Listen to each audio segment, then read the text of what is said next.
Communists in Southeast Asia get a quick measure of American reaction to overt aggression. Viet-Cong guerrillas leave wreckage, suffering, and death in the wake of coordinated sneak attacks on 3 U.S. installations in South Vietnam. Attacks Washington regards as the most serious test of wills since the Gulf of Tonkin attack last August. A failure to respond would be taken as a sign of weakness or defeatism. Mortar and infantry assaults in the dark of night leave barracks as well as helicopters and light aircraft in rubble. There is clear, though secret, evidence that the raids were planned with the active support of North Vietnam. 126 Americans are wounded, 79 seriously, and 8 are killed.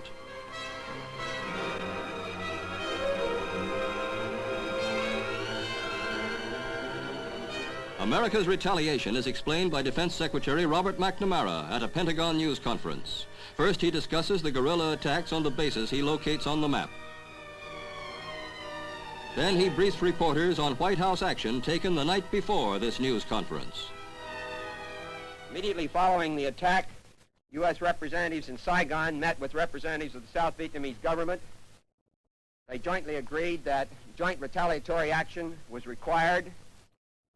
The President's approval of this action was given after the action was discussed with and recommended by the National Security Council at a meeting held between 7:45 p.m. and 9 p.m. last night.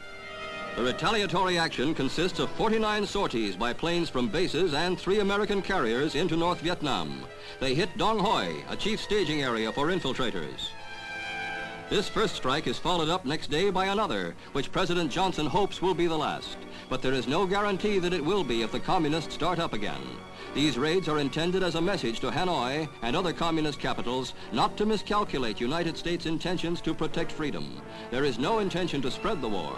At the same time, there are limits to the patience with which this country will take provocation without responding to it.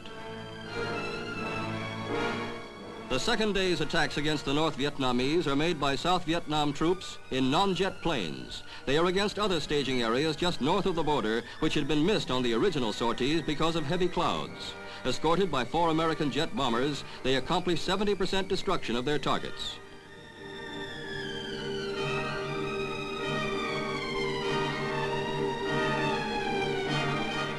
In another move, a detachment of Hawk surface-to-air guided missiles is dispatched to South Vietnam. They have a range of 22 miles. The Viet-Cong aggression was quite probably timed to coincide with the visit in South Vietnam of Special Presidential Assistant McGeorge Bundy, as well as with that of Soviet Premier Kosygin in Hanoi. Mr. Bundy accompanies South Vietnam Commanding General Khanh on an inspection of the damaged American installation.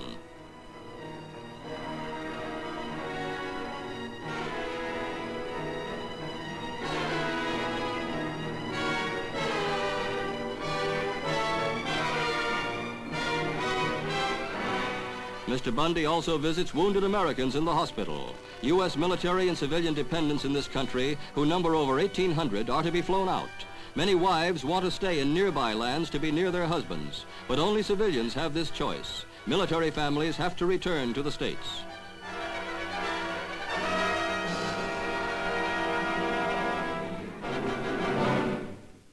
Mr. Bundy, too, returns to the States to give the President, and then right afterwards the country, a first-hand report on conditions in South Vietnam. He speaks to the press optimistically of the basic patriotism of the Buddhist and other factions that have been so bitterly feuding with one another. When we had an opportunity to talk frankly and freely with them, they again emphasized the overriding importance in South Vietnam of the contest against the communists.